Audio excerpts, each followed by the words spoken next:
Au IIIe siècle, les rapports avec Rome se sont normalisés et en 212, les Juifs accèdent, comme les autres habitants de l'Empire, à la citoyenneté romaine. Les juridictions impériales et le droit romain se présentent dès lors de plus en plus comme une option valable aux grandes dames des rabbins de Galilée. Bonjour, Capucine Nemo-Peckelman. Pourquoi retenir cette date? Il s'agit en fait de la date d'un édit qui a été donné par l'empereur romain Caracalla et par lequel il accordait la citoyenneté romaine à tous les hommes libres de l'Empire. Alors, d'après un témoin de l'époque, Dion Cassius, l'enjeu était avant tout fiscal parce que les Romains venaient de voir leur impôt doublé et donc il s'agissait d'élargir l'assiette fiscale.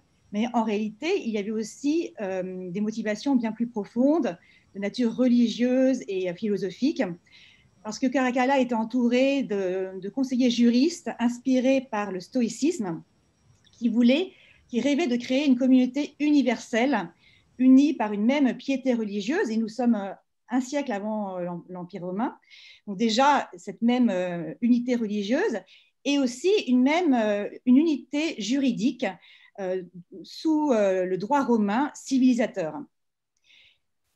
Alors, au XIXe siècle, des historiens du droit allemand et français ont assuré que les Juifs de l'Empire romain avaient été exclus de cette mesure, parce qu'ils avaient été considérés depuis les guerres de Judée comme des déditis. On appelle ça des déditis, ça veut dire des sortes d'étrangers sans droit, apatrides.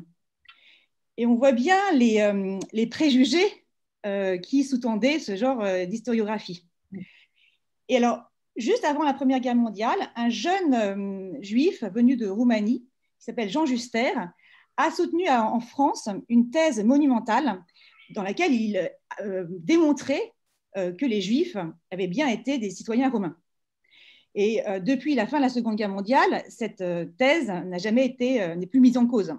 Et par exemple, même dès l'époque de Caracalla, donc à l'époque où a été pris l'édit, on voit des politiques juifs demander à obtenir une exemption pour rentrer dans les magistratures, une autorisation de ne pas pratiquer les rituels polythéistes.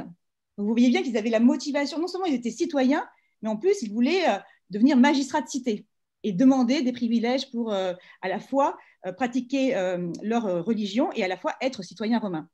Alors donc, ça qui est intéressant, c'est cette double appartenance. Quelles sont les stratégies qui ont été menées par ces juifs qui étaient en même temps romains?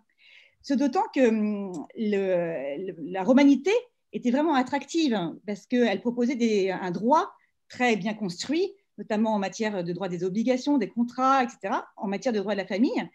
Et vous aviez certains juifs qui pouvaient préférer aller devant les tribunaux romains parce que quand les solutions juridiques les avantageaient. Et donc vous avez les autorités communautaires juives qui sont chiffonnées de ce genre d'attitude, qui condamnent le recours aux tribunaux des gentils et ce qu'on appelle de nos jours ce qu'on appelle le forum shopping. Vous voyez, alors, certains historiens de la Mishnah ont même dit qu'il était possible que le droit juif ait été posé par écrit dans la Mishnah précisément pour réagir à la menace de l'acculturation juridique romaine. C'était un vrai bulldozer. Et en fait, le droit juif a survécu, donc le patrimoine juridique juif a pu survivre grâce aux rabbins qui l'ont couché par écrit. Mais on voit que dans les autres provinces de l'Empire, il a absolument disparu. Donc voilà l'intérêt de cette date de 212.